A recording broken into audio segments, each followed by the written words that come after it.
Hello and welcome to Ladies Who Question. We're here again on a Friday afternoon.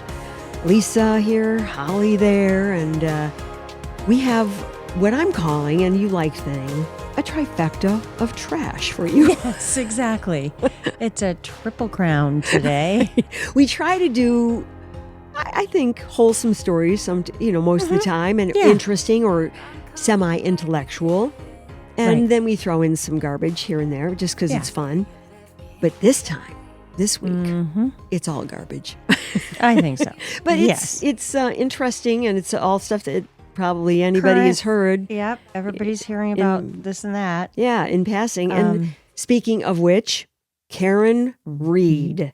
If you've been exposed to the news in any form, anywhere, you know it. Now, I don't follow it the way you have, but you got the skinny. So can you update us? Yes, I will be happy to update you. And, the reason that Karen is in our trifecta of trash, I wouldn't say...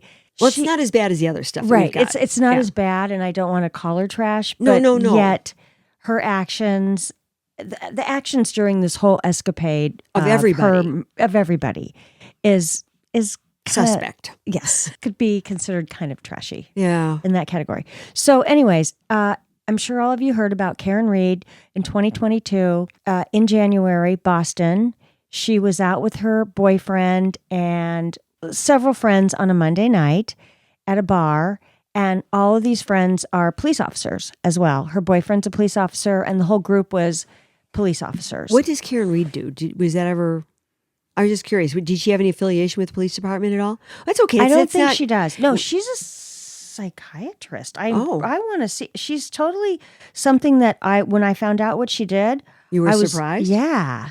I was just wondering, I thought it would be interesting if she also was affiliated with the police department, but it really doesn't matter. I thought, wow, everybody there was, and that was why she was there, because her boyfriend was a member of it. Right. Okay, so what is she's it? a financial analyst at Fidelity Investments. Okay. Well, so she's an educated woman, and she likes to party. And anyways, weeknight, cold, snowing, blowing. They're at the bar. They decide they're going to go back to another police officer's house for an after party. First of all, all these people are in their mid-40s. Oh, I don't know. This is like a Monday night, 2:00 in the morning. Everybody's trashed. Who does that I at don't that age? know. I could never. That's more like something you do in your mid-20s. Yeah. I would say the age range was like 40s to 50s because there was a retired officer at the house party after. Oh, okay. So they go back to the house, her and her boyfriend, and she said, get out of the car and go see how the party is. Like, I'll come in. I might not come in. He gets out of the car. I guess she's waiting long. She decides to take off. That's it. She goes home. She goes to bed. She wakes up the next morning, and her boyfriend's not home. Wait, she was never inside at the party? Never inside. No. She never went inside. Oh, okay. That makes it completely different from what I thought. Yeah. Okay, go on. Wow. Yeah, so she's never inside the party. But she was drunk, and she drove home without him. Without him. Because she's like, I don't know what's taking him so long. In the meantime, there's another police officer that's flirt texting her on her phone, and she's flirt texting him back. So that's just kind of a little trashy. Whatever. They're drunk. She drives home. She wakes up the next morning pretty early, like 5:00 in the morning, and he's not there. And she's like, oh my God. So she grabs a friend, two friends, and they go back to the house. And that's where they find him dead in the snow. They find him dead. They find him dead in the snow. At 5:00 in the morning. Karen starts saying, oh my God, I hit him. But she doesn't really know. And when she's going through testimony now, 3 years later on the second trial, the first trial was last summer and it was a hung jury.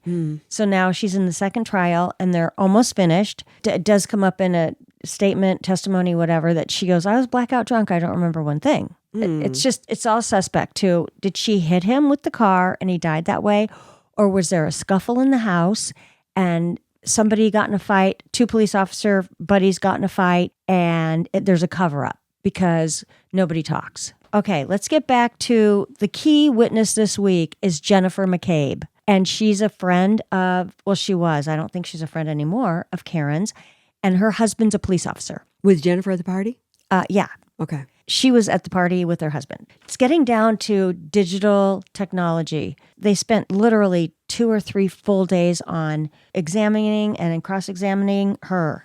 Her stories kind of don't add up. Jennifer's. Yes. Okay. At 2:27 a.m., she Googled, how long does it take for somebody to die outside in the cold? Oh, boy. Ding, ding, ding, ding, ding. But it was erased. But they found that through technological forensics. Mm-hmm. And then and then at 6:16 in the morning, she started Googling, how long does it take somebody to die in the cold? And so, first of all, she was at the party. And why would you Google that at 2:27 in the morning? I sounds very Pretty suspect. suspicious. Yeah. Both the defense and the prosecution interviewed her on this point. They really pounded her because it doesn't make sense. Why would be unless he's out there and she knew it and he's going to die? Yeah. Okay, so and she says, but I don't know how to erase things off of my phone. Erase a Google search. She said this during testimony? Yeah, yeah. So she's like, why would I even do that? Like, I don't know if she's playing dumb or where she's getting her advice. So that was a big part of this week. Also, the defense attorney, which is Alan Jackson, he's a very famous Los Angeles defense attorney, was cross-examining McCabe, and he's pointing out a string of texts he alleges show collusion between McCabe, her husband, which is a Boston police officer, her sister, which is also a police officer, and her brother-in-law, which is also a police officer. So there's a collusion of texts going on that they're implying that there was a cover-up. And there was maybe a fight in the house, and then they tossed him outside. Yeah. So because here's the thing. I'm before I forget, if she hit him with a car, there should be some sort of evidence that he was run over or that he was hit by some kind of vehicle. This is what's not adding up for me, what little I know. But anyway, continue. No, that's really smart that you know that because there is no evidence that he was hit by a car. Okay, well, this definitely points to whoever was inside partying. And there was also foul play when it came to the backup light. Where what do you mean? It was broken and cracked, but they said that on her car. On her car. On Karen Reed's car. But there's implications that happened in where the car was towed, that police officers bashed it there. Oh, okay. So that's all in question as well. Okay. It's just a matter of whose side are you going to believe? It's just crazy. So anyways, I forgot what's his name? John O'Keefe, what the cause of death was. Oh, what they actually determined? Yeah. Well, I'm going to look that up really quick. He must have had some kind of a internal injury or some kind of blunt. I think it was something to the head. Well, yeah. I mean, if there was a fight or somebody hit him with something, like with a bottle. Well, that's kind of what they're implying. Blunt force trauma to the head and hypothermia. Well, so the combination did not work well. It sounds to me like there was a fight, they hit him and tossed him outside, or the fight was outside and they were also trashed. Oh, right. Why would she Google that? Right. She knew he was outside. Yes. And he was unconscious. That's where their testimony ended today. They've also had, it's really strange. So they also had, I don't know how this equates, but they made a big case about the temperature of his cell phone. So the temperature of his cell phone at 12:13 was 81 degrees, and then it went down to 50 degrees by 1:36. Oh, and they're saying he never went inside the house. Wait. I thought he never went inside the house for the party, ever. Well, that's what one of the sides is saying. What was he doing, or where was he the whole time Karen Reed was sitting in the car waiting for him to go inside, or waiting for him to come back from the party? There are a lot of things that are misaligned here. There's still some gaps and some unanswered questions. So anyways, that's where they ended as of today, mostly on this digital stuff and Jennifer McCabe's testimony, which was all day yesterday and all day today. Oh boy, that's like all day. It was long, they said. Okay. So anyways, well, I'm kind of on the edge of my seat. I can't wait to see where this goes and how much longer they're going to have cross-examinations. And this sure is getting a lot of coverage. Mm-hmm. I mean, it seems like every night in world news or whatever, they cover this, and I don't really pay attention because it just never captivated me. Right. Although I have to say, after knowing what you told me, you kind of pulled it all together with the timeline. It is more intriguing than I would have thought. Once I took a deep dive, I was because both sides have good stories. Yeah. It's It's interesting about the forensic is about the phone temperature. Yeah, I forgot why the phone temperature. Oh, because they were proving that he never went inside the house and she had to have hit him. Oh, so maybe she hit him. And there wasn't a fight, but then why would she, Jennifer McCabe, Google, how long does it take to die in the cold when it's not morning yet and she doesn't even know he's dead? That to me, if I was a juror, why would you Google that? Yeah, a lot of hanging details there. Yeah. Oh boy. Okay. Okay. Well, we'll see. We'll see what's going on next week. Yeah. Well, speaking of next week, and here's our second little trash story. Oh yeah. Yeah. Let me find this. Okay, this is your favorite pervert. Diddy. Oh God. And he is. I mean, yeah. I don't think I'm going to be sued for defamation by calling him a pervert. No, I think you're good. I think I'm good. He qualifies. Yeah. So beginning next week, I don't have tons of information. I didn't study up on it or anything, but because it's such a huge story, as is Karen Reed's.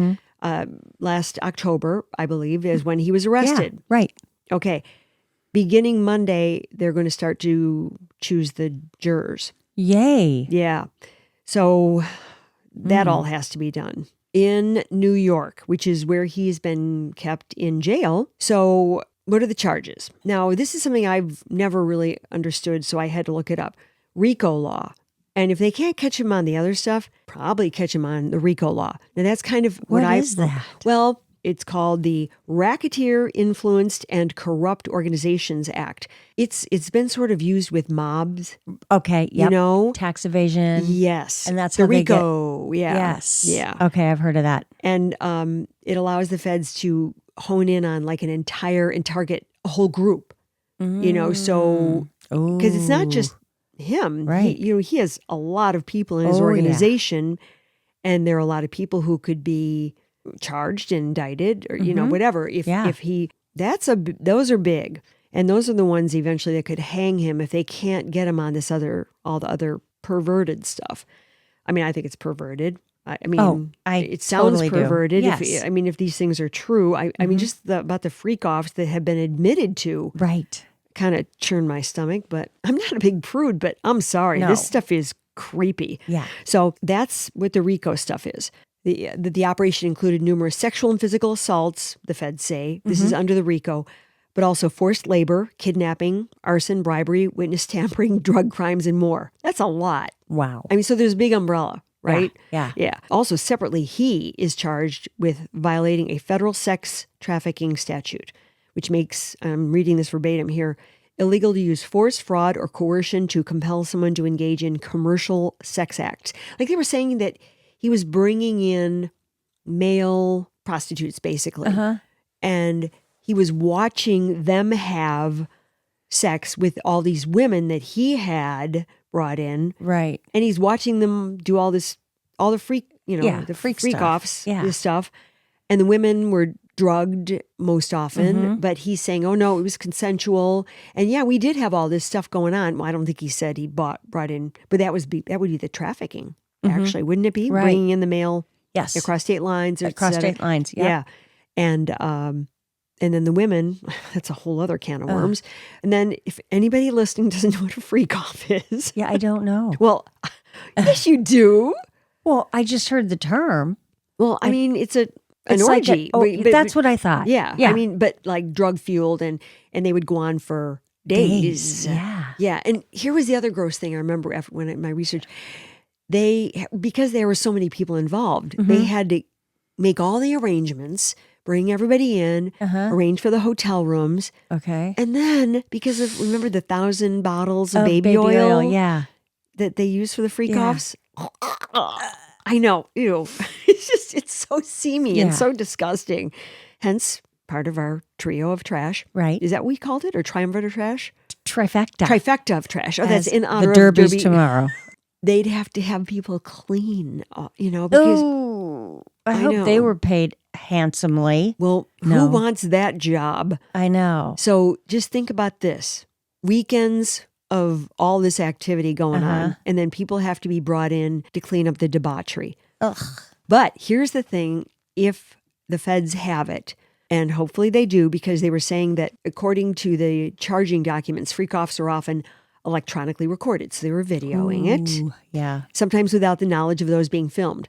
Now that doesn't sound legal, does it? No. No. Then they used the footage as collateral to sort of like blackmail them, so they would keep silent.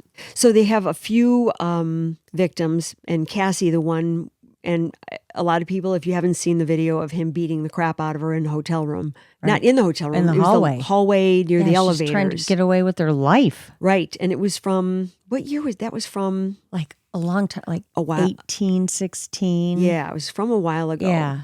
They have it. Oh, yeah. And it shows clearly a violent, horrible, cruel side of him and her helpless, trying to escape him. And he drags her back into the hotel room, drags her down the hallway. Yeah, it's difficult to watch. I remember the first time I saw it, you said, "Oh, you got to look at this video because it's about the Diddy thing," and it's just it's still so traumatizing upsetting that's how he treats women.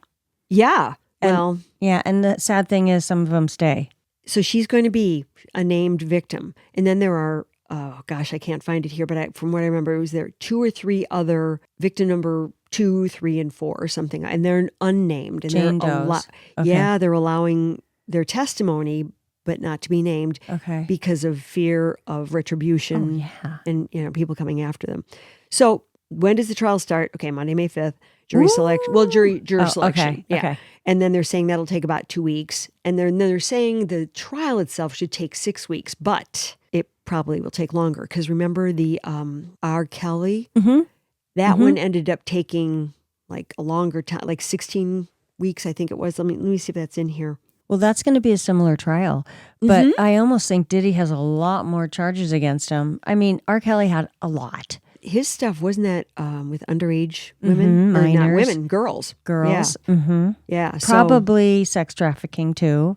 Now, if he's found guilty, convicted of the racketeering charge or either of the sex trafficking charges, he could get a life in prison sentence. Oh my gosh. Yeah, the trafficking charges have a mandatory minimum of 15 years, which would keep him in prison till he was 70. So I guess he's 55 now, 55, 65, 70. Yeah. And recent RICO cases against alleged sex abusers. I'm reading this from FYI, my source is Billboard magazine. Because they of course. They cover all kinds of news. Yeah. Even the bad stuff. Don't offer a rosy outlook for him. Oh, R. Kelly, the singer, was sentenced to 31 years. So, wow. Yeah. Ay. And remember that cult leader, the NXIVM? Yes, NXIVM. Okay. Women were sexual slaves. He brainwashed 120 years. Yeah, brainwashed him. 120 years. Yay. So he'll never get out. And they're saying, but even if he's acquitted, and people who are in the know and who really study this sort of stuff, people like you who watch Dateline and all those other shows. All those are real important shows. They're saying his future will not be bright. Like, this is one of those things where I don't know if someone's going to make a recovery, although you never know. But the jury is going to be challenging to find people that have never heard anything about the case. I mean, how, that's... There are some people, though, who really don't follow that sort of thing. I think we do because we're just more geared toward looking for entertainment stories, and we're just more tapped in. Right. But I think there might be other people who are just like, oh, who's that guy? They're not into rap, or they're not into entertainment news. So, well, that's funny that you bring that up because Lori Vallow, remember Lori Vallow? She the one who killed her children? Mm-hmm. Yeah. She just had another case where she represented herself. Oh, wait, I thought she was convicted. Well, she's already convicted and she's put away for life. But there was still the case on whether her and her brother colluded to kill her fourth husband, her third or fourth husband. Oh, my God. Remember when he died or he was shot? Well, anyways. Kind of. I was following that story and she represented herself and she lost, but the funny thing is a lot of the jurors had never heard of her. Wow. In fact, they had no knowledge that she was in prison at the time she was also on trial and representing herself, which was just 2 weeks ago, that she killed her children. And that's why she was in prison. So when the jury got out and they found her guilty, thank God, the jurors are like, I can't believe it, that we did not know that she killed her children too. And they found out when the trial was over. And they said, thank God we got that one right. Yeah, right. And so our instincts were right. Yeah, or we evaluated it correctly, all the evidence. Wow. But to me, Lori Vallow, that was a national story for a long time. These people must not watch news. No, maybe no. And there are people who don't follow things. So become pretty clear. They're just people just ostrich. Yeah, right. I want to be on a jury, and they don't read. They don't know anything. They're okay. Well, I guess they're good for the jurors, or to be on a jury. Okay, and we have what was our third one? I forgot. Didn't we have another? I thought we had 3 stories that were not so nice, and we talked about them. So wait, what was our first one? We were kidding. Our first story was on Karen Reed. And then we went straight to P Diddy. P Diddy. And don't we have a third one? My gosh. Well, I mean, I've got other stories, but I don't know about the trash. Well, I feel bad now. I've promoted this as a trifecta of trash, and now we can't even remember what we just talked about before cracking the mics. Well, this could qualify for a trashy story. It's just a bizarre, why? It's why. Okay. Why do we need to do this? Okay, I found this story a couple weeks ago before the race actually happened, and then what race? I'll tell you in a minute. Oh, okay. And then they had the race, and so I have the full story of how these young gentlemen decided to do a startup company, and it's sperm racing. Oh God, I did. Did you hear about the sperm race? I heard all about that. I saw the 2 kids being interviewed. Those are the boys who, they're young men who put together the company, and the what are they, biology and tech students or what? Yes. Okay, and they would have to have this kind of knowledge. It's crazy. So they wanted to do a sperm racing. No, they did. They did. It was last weekend. It was it was April 25th. So sperm racing company founded by these 4 guys or 2 guys. Well, they're USC or UCLA students. I forget. Yes, yeah. And that's what the event was. It was a student from each school. I'm not sure how they took it all and they transferred it to how they were watching the race, because the actual sperm. So it's that sounded scientific and technical and digital, and I didn't understand that whole thing either. I just know that they saw the 2 guys, the 2 young men who were the contenders who donated their matter to the race to watch the sperm, which still I did see how it showed how it worked, but they were they applied, and because they were taking such good care of themselves, they already were athletes. Okay. They were already guys who you know a lot about the story. Well, I saw them interviewed. Yeah. Oh, I didn't. Okay. Yeah, and we just briefly, they were both, because they were kind of doing the I'm going to get you, man. No, I'm going to get you. My sperm is going to get you. No, mine's going to get you. You know what I mean? They were just sort of turning it into an event, with 5,000 people in attendance. Oh, and they raised $1 million. What did they raise $1 million for? For their company or for? It was a sold out event. It was in LA. Sperm racing aims to make reproductive health engaging and measurable while addressing declining fertility rates. Oh, that's right. So that I was think the it banner. has to do something with fertility. That's the donation, or at least that was the theme. Their thesis. Yeah. Oh, their thesis. Right. Well, I'm giving it maybe more credit than it's due, but it does sound like they were serious students, and this was a project for them. And if they're in biology and tech, this was a marriage of both of those industries. So 2 companies, 2 samples, 1 microscope, and a finish line, declared sperm racing boss Eric Zhu in his race manifesto. The teen tech entrepreneur who previously founded private market analysis software Avato, Avaito, dreamed up the daring event alongside Nick Small, head of business management, and some other guy. These are the 4 men behind it. Yeah. Young men. Yeah. So they had the race in Palm Springs, Oh, it was in Palm I think Springs. it was in Palm Oh, Springs, okay. California. Okay. Well, that was kind of fun. I'm sure all the college kids go out there to party and then, Mom, we're watching a sperm race. Yeah. And could you imagine the two kids that donated their sperm? They're like, yeah, Mom, this is what I went to college to do. I mean, they're doing it anyway. I mean, no pun intended. Yeah, you know what I mean. So the swimming speed of human sperm in fluid is approximately 5 millimeters per minute. These fun, small Michael Phelps could swim through the cervical canal in a matter of minutes or hours, according to science. How long did it actually take for them for the race? Did they send that information? No, because it was not in the story. The story that I saw on TV. Right now. Yeah, because all it did was kind of show sort of the end of the race and how it was doing it, and I thought, well, what's the time frame here? It didn't. I don't remember it being included in the story. Maybe I wasn't paying attention, but if you could look that up, that would be really a good little top knot on this story. Okay, although it was a 3-hour plus event for what amounted to 8 minutes of sperm racing. 8 minutes? Those 8 minutes were pretty entertaining. Who won? Yeah, who did win? Oh, I think it was the kid from USC. I think it was, UCLA and USC raced. Oh, it was UCLA. Oh, it was UCLA. Yeah. Okay. Came out victorious. So all these girls are like hot and heavy after him. So not the Trojans. Well, I don't know. Oh, not the Trojans. That's so funny that's even funny. It just occurred to me. I'm going, because I was thinking it was. No, I don't know. They may want to avoid him. Ooh, he's too potent. Or else girls that want to get knocked up. Oh. No. I don't think that if they're in college, I don't think you want to. I don't either.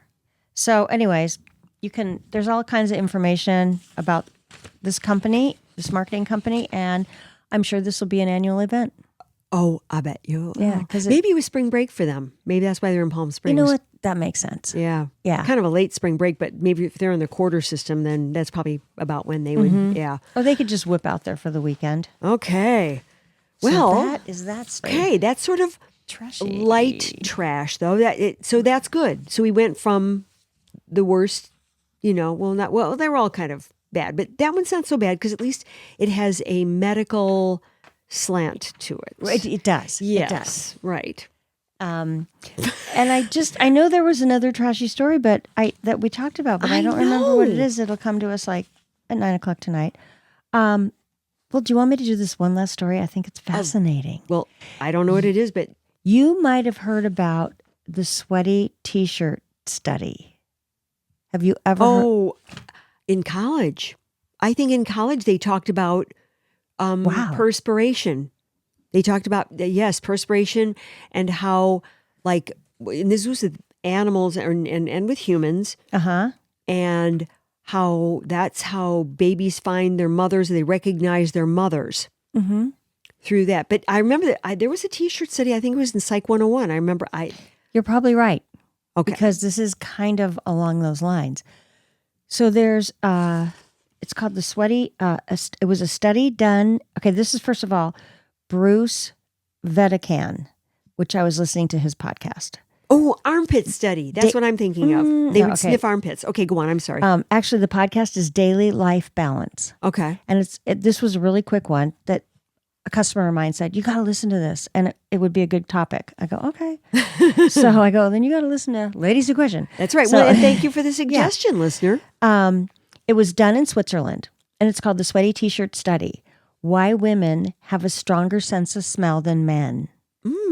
Women have 7 times the sense of smell that men have. I can believe that. Okay.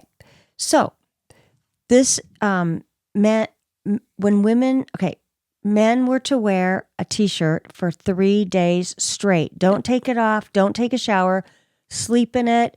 Wear it for 3 days straight. And at the end of 3 days, you can go shower and do whatever. So after the 3 days, all the T-shirts were taken. I don't know how many men there were, and I don't know how many women that were involved in this. The women were the sniffers, the men were the T-shirt wearers. And so they took all the T-shirts and they put them in a bag and they sealed the bag. Okay. And then they had women come and smell each T-shirt. Ew. And and say which is your top one that you're attracted to. If you have to base a men on their smell, Which one did you prefer? So they rated them. Okay. So 80% of the women picked a man that was lower in a factor of their makeup, their DNA or whatever. The pheromones. I mean, the pheromones. Well, the pheromones is your smellers. Well, the pheromones, yeah. Or what it's a hormone. It's a hormone that you put off. All animals. Yes. Yeah. And mammals. Yeah. Yeah, mammals. So, well, maybe snakes do too, but I don't know. Anyway. There's a certain deficit that a man has that maybe a woman that a man has a woman doesn't have, or vice versa. Oh. So 80% of the women picked a male that was stronger in a factor that they didn't have. Oh, that's fascinating. And so they think there's two things to this story. And then 20% of the women, there was no match, or they didn't pick it, and those 20% of the women that didn't pick somebody that would have matched with their weaknesses or strengths were all on birth control pills. Interesting. And so they said, if all the women picked a man that were matched for them based on this, it's a chance of having a better blend of a child. And this is one of the long shot of the 3 theories of why kids have autism. Now, it's a long shot. Oh, wait, what?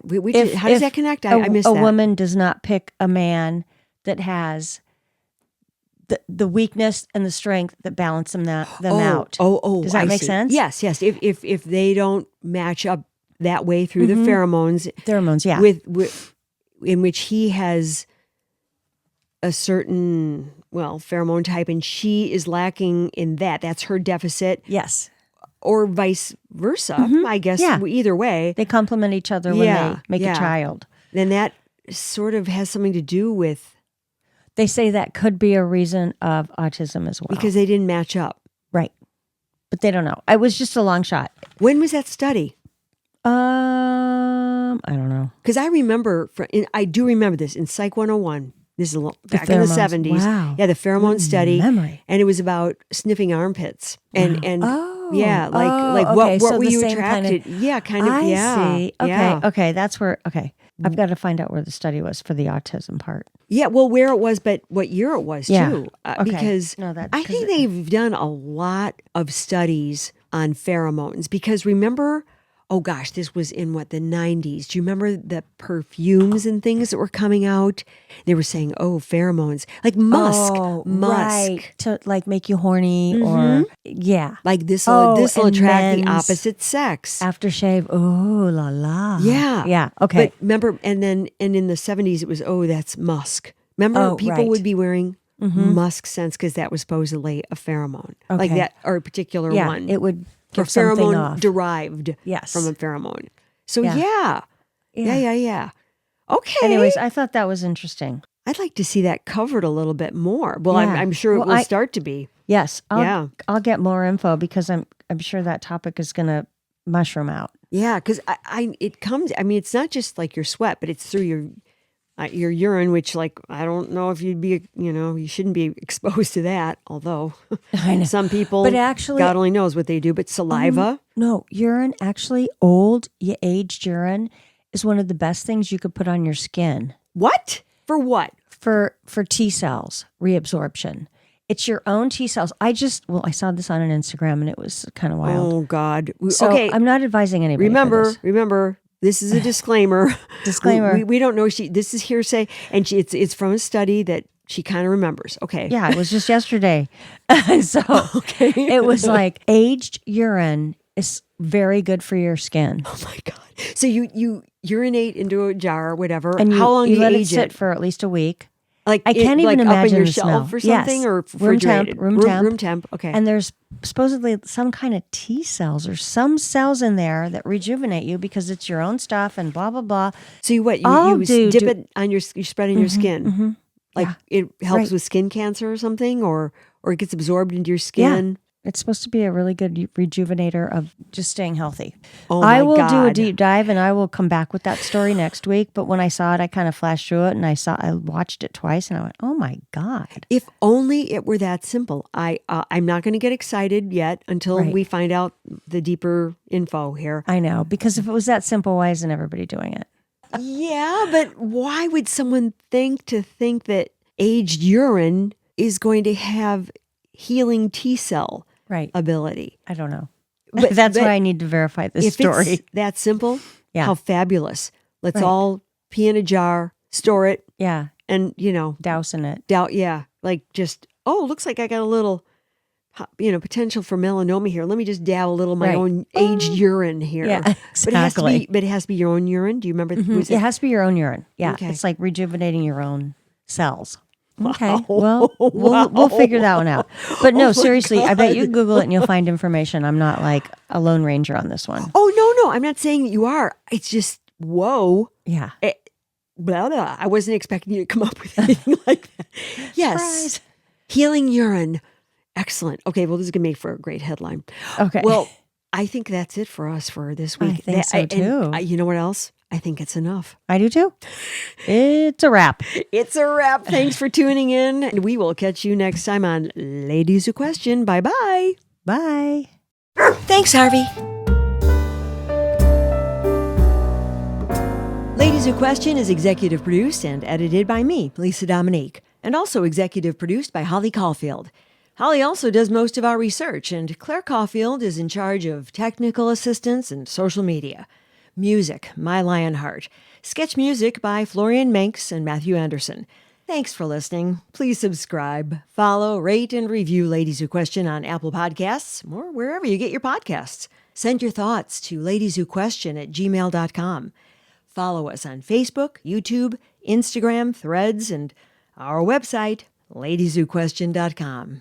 All content discussed on Ladies Who Question are the opinions of Lisa Dominique and Holly Caulfield and should not be construed as advice of any kind. By listening to this podcast, you agree not to use this podcast as advice of any personal or medical issue for yourself or others. This disclaimer also applies to guests or contributors to the podcast.